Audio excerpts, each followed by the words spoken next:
Hello, everyone. Welcome to Celsius 233, your go-to place for fiction book summaries. Today, we will embark on a journey through City of Fallen Angels by Cassandra Clare.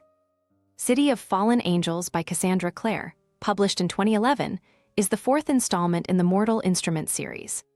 Set in a richly imagined world where Shadowhunters battle demons, this urban fantasy novel follows the intertwined lives of Simon Lewis, Clary Fray, Jace Herondale, and their allies as they face new dangers, grapple with love and loyalty, and uncover secrets that could unravel their fragile peace. The story navigates through themes of redemption, identity, and the sacrifices demanded by love, building on the dramatic events of the preceding books. Plot summary. The streets of New York shimmered with autumn's touch, but Simon Lewis felt the chill of more than the October winds. A daylighter vampire bearing the mark of Cain, he straddled the line between mortal and immortal worlds. His nights were tangled in complications, from balancing a budding romance with Isabel Lightwood and Maya Roberts to navigating the uneasy truce between Shadowhunters and Downworlders. Yet, Simon's newfound immortality brought more than romantic entanglements. It drew the attention of powerful figures like Camille Belcourt, the exiled vampire queen.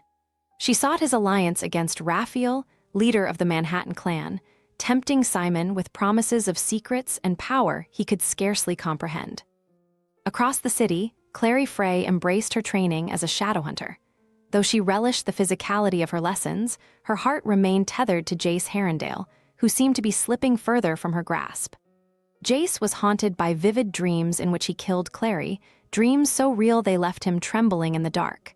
Their love, once a refuge, now felt shadowed by secrets neither could fully name. As tensions mounted, the fragile peace between Shadowhunters and Downworlders was shattered by a series of grisly murders. The bodies of young Shadowhunters were discovered, mutilated, and discarded. The Claves suspected a Downworlder conspiracy, but the truth was far darker. Lilith, the mother of demons, had returned to exact vengeance. Her plan hinged on Sebastian Morgenstern, Clary's evil half-brother, whose corpse she sought to resurrect. To achieve this, Lilith needed Jace, whose blood, tied to both Jonathan Shadowhunter and Valentine Morgenstern, was the key to Sebastian's rebirth. Unaware of Lilith's manipulations, Jace sought solace in Clary, only to push her away at the moment she reached for him. His dreams began to bleed into reality, leaving him unsure of where his thoughts ended and Lilith's influence began. Meanwhile, Simon was drawn deeper into Camille's web. The vampire queen revealed her disdain for Raphael's leadership, painting herself as the rightful ruler of the Manhattan clan. Though Simon resisted her overtures, the weight of his mark and the isolation of his existence made her words linger.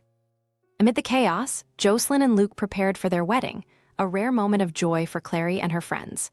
Yet, even this celebration was tinged with unease. Simon's dual relationships threatened to collide as both Isabel and Maya attended, unaware of the other's connection to him.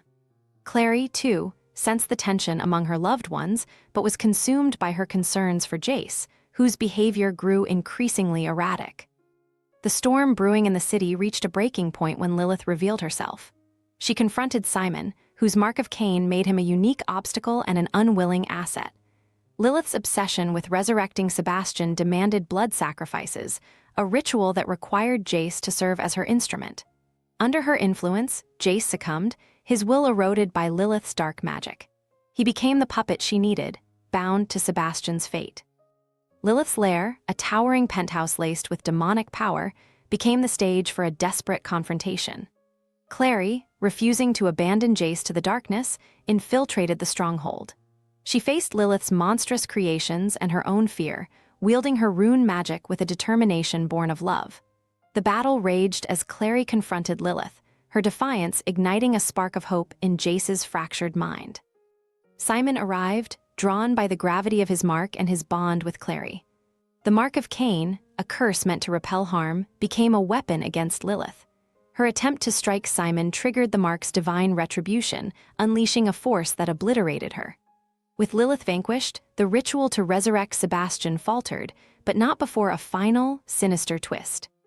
As the penthouse crumbled, Clary and Simon believed they had thwarted Lilith's plans. Jace, free from her immediate control, seemed himself again, yet the victory was bittersweet. The wounds left by Lilith's influence ran deep, and her machinations had left an indelible mark. In the shadows, Jace's true torment revealed itself. Though Lilith's spell was broken, her work was not undone. Sebastian lived, his life entwined with Jace's in a bond neither could sever. In the days that followed, Clary clung to the belief that love could overcome the darkness. Simon, burdened by his mark and the choices he had made, sought solace among his friends, finding strength in their shared trials. But the specter of Sebastian lingered, a reminder that peace was fragile and the battle far from over. Hope you enjoyed that. If you're curious about what happens next, explore the rest of the Mortal Instruments series by Cassandra Clare. Find them in the description or search Celsius 233. Remember, while our summaries capture the essence, they can never replace the full experience of reading the book. If this summary intrigued you, consider diving into the complete story, buy the book, and immerse yourself in Cassandra Clare's original work. Bye-bye, take care, have fun.